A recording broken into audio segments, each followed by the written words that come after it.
Well, or let's talk about it a Wellsville. little bit actually, just the kind of types of schools in the U.S. because not all schools are made equal in the U.S. Hmm. There are traditional four-year institutions, or what we call liberal arts colleges, Hmm. women's colleges, tech schools.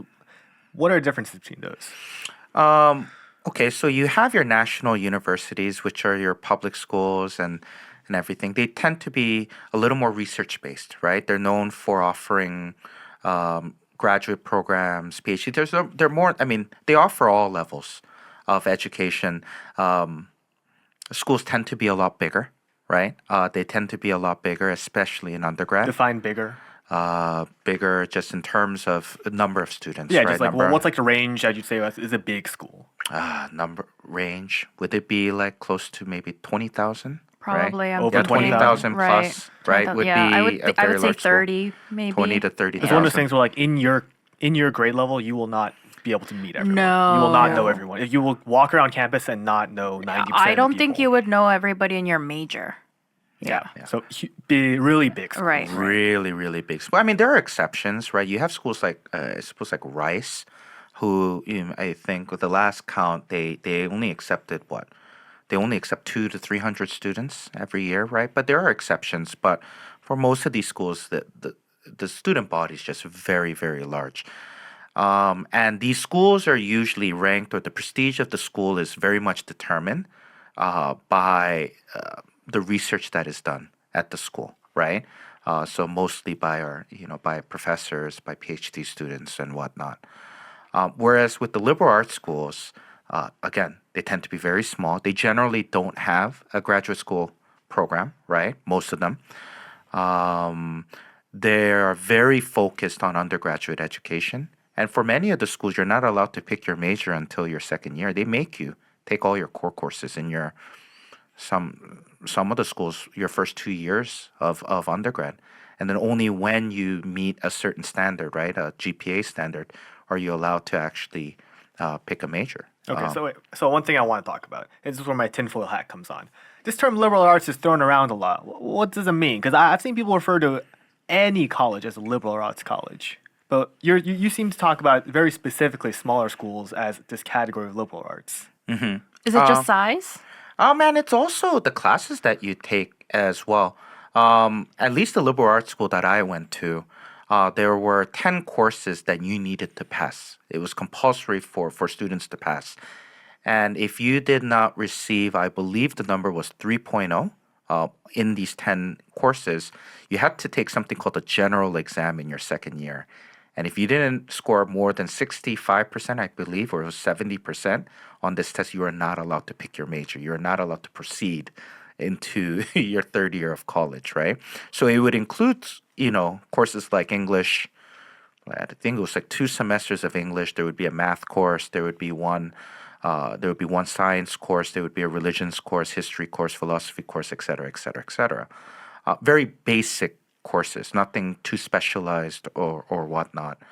And I think what these schools want is they want to, number one, give students the opportunity to explore different academic fields, right? Just to make sure that they are sure about what they want to major.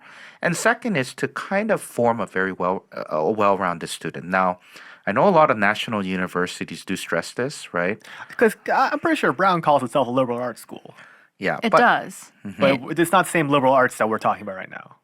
Or is it? I think it would qualify in terms of the curriculum. I think really liberal arts, it's really the form of the curriculum. And I think the reason Brown calls itself that is NYU also has a school subset, it's called the College of Arts and Science. A lot of big institutions have a smaller college within. That's the College of Arts and Science that follows what Calvin is talking about, which is they have a core curriculum, which is you got to take a writing class, you got to take a social science class, you got to take some hard sciences, you got to take some math, and a lot of times there's a foreign language requirement in there. So you got to kind of hit all of the bases, make sure you're well-rounded as an individual, and then you can kind of choose to decide what you want to focus on and study. And that's kind of the approach that they put forth. That's really kind of the core liberal arts mentality that we're talking about.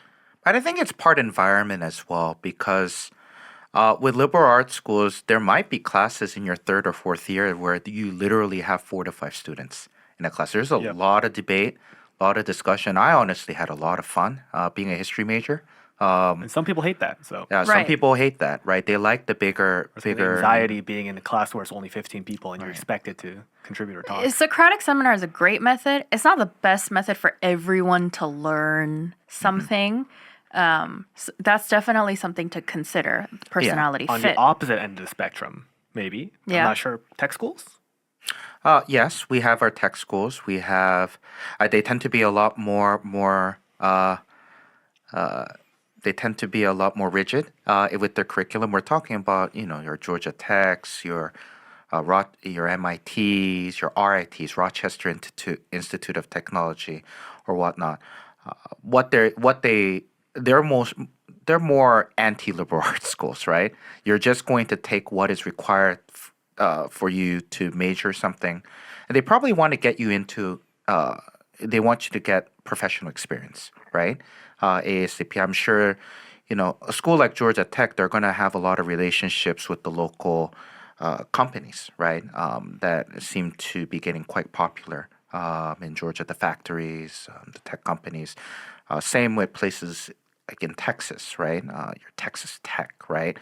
They're probably going to have a lot of relationships with a lot of the companies that are coming from Silicon Valley at the moment, right? Try to get you some work experience, try to graduate you ASAP, right? And then get you on with life. Women's colleges?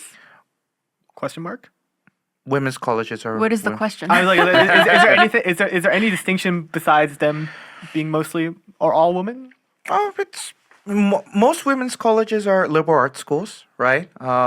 In terms of environment, I don't think I'm the right person to, right, give any Sure. type of input. But yeah, they're mostly liberal arts schools, right? The three I can think about right on top of my head is we're talking about Barnard, we're talking about Wellesley, we're talking about Mount Smith. Holyoke, Smith, right? But all of them are liberal arts schools, right? I'm sure there's going to have many of the same characteristics as as other liberal arts schools. Because we're talking about liberal arts schools, I wonder, we see a lot of students who are interested in the arts.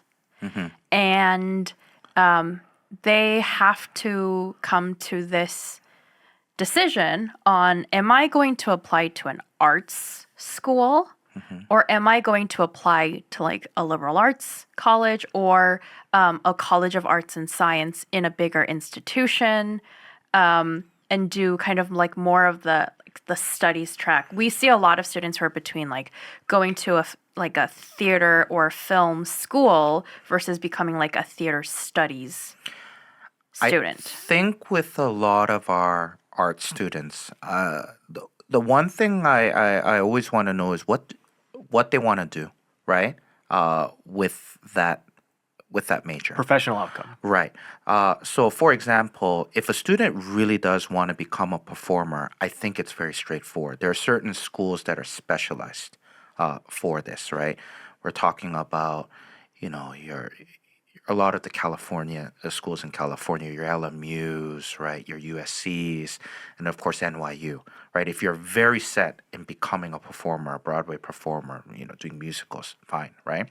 If you want to incorporate art into, say, business, right, then it may be a good idea to go into a national university that offers an art program, because you're going to have the opportunity now to not only study fine arts and become good at that, but you can also study other subjects, right? You might need a little bit of business at this point. We're talking about schools like Carnegie, right? Carnegie Mellon, who has a very robust arts program, but they're also known for other majors as well, right? Your computer science, right? So you may want to mix art and computer science. As for liberal arts schools, I think that's more of, again, it's your preference for what you look for in a university. Do you want to be studying in a very small group or a very large group? Do you want a more personal experience with people? Because I've actually seen a lot of students who have gone to liberal arts schools and they hated their time there. Right? Because It's too small, right? It's too small, and maybe they just don't get along with the people there. is it small in terms of people or small in terms of opportunities, in terms of clubs? I don't think it's the opportunities, but I mean, if you don't start well at a liberal arts school, you're gonna have to see the same faces. It's a high school vibe. Yeah, high school vibe. Some people just, it's not anybody's fault, but you just don't get along with the people that are there, right? I think people who come from non-American backgrounds, right? They tend to have a little more. They tend to have a little more difficulty, right? Spending all 4 years in a liberal arts school. Number They're one, usually not in a big city. they're not in a big city. It's very country, right? Less people who look and have similar experiences and background to them. Maybe, especially if you're Asian, they're probably a smaller subset of Asian students. Not a lot of Asian supermarkets usually. So near when I liberal arts went colleges. to, I went to a liberal, I went to a liberal arts school. Thankfully for me, I got along with a lot of the Prairie Boys at my school. No, it's that's fine. a great it's totally descriptor. fine. Right, Prairie Boys, It's, alright. it's, yeah, sure. No. And I got into sports. I was very much into outdoor activities, and something I've never done in my life. I think what it was I just found very creative ways, right, to get along with people in the school. But again, I've seen actually people who just, they just, without the conveniences of a city, they just could not survive, right, in a 4-year liberal arts program. That was me. That was exactly me. I mean, not less being in a city, but more like having done high school. We went to the same high school, Joon and I. It's a rather small high school. Everybody knows everybody, and their sisters and their brothers Yep. and their parents. And that wasn't my favorite experience. And so I thought I would like to go to a college where it's not like that at all. And I went to a school that was the exact opposite of that. And I think that's absolutely fine. And I think that that was the right personality fit for me. It's like you get to kind of dip in and out of classes because there's like 300, 500 people in a lecture at any given point. And you can choose to make friends with those people. You could choose not to make friends with those people, and it'll be fine. And I think that's a good personality fit for many people. Just to add on to what Calvin said before about art schools a little bit, just to add my 2 cents to that is if you are applying to be an art major or like maybe a theater major, a film student, something in that area, what Calvin said is really interesting because you gotta think about what you want to do professionally. But a part of that you have to remember is it's not commencement day and hey, starting today I'm an actor.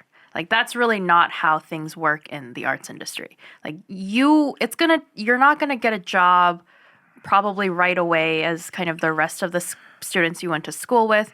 It's going to take you a little bit of time to like audition, try to get work or build a portfolio or to accrue like kind of name value as an individual. It's going to take a little bit of time. So something to think about is you got to figure out what you want to do in that time, like how you want to spend that time before you get a break in that industry. And how you want to spend that time kind of should affect the college list you're writing. Like, for example, like Calvin said, if you want to maybe be studying business and work in the industry on the opposite side of things, maybe not as a creator, but maybe as somebody who's more on the business or maybe even accounting side of things, you gotta have to go to school that's going to allow you to do that. If you're somebody who's maybe wanting to go to a school where you can kind of try out and get yourself, in that like working and getting jobs and auditions and gigs like right away, you're going to need to go to a school that's going to allow you to do that. I kind of joke that a lot of a good subset of the students I met while I was at Tisch did not end up graduating because they just got jobs. They started school and then like first, second year, because you're living in New York. Yeah. I mean, and we're not talking all acting majors. We're talking like students who were in like visual arts, dance majors. You audition, you get a role, and you're like, okay, That's my career. I think I'm just gonna go do that now. And they drop out of school. And it works for a lot of people, and if that's what you want to do, that's how you want to do things in that career. You're going to need to go to school that's going to allow you to do that. So those are those are things to consider when we're having that conversation about like arts versus liberal arts schools. Yeah, it's a question that I ask a lot of my art students. It's like, what do you want to do with this, right?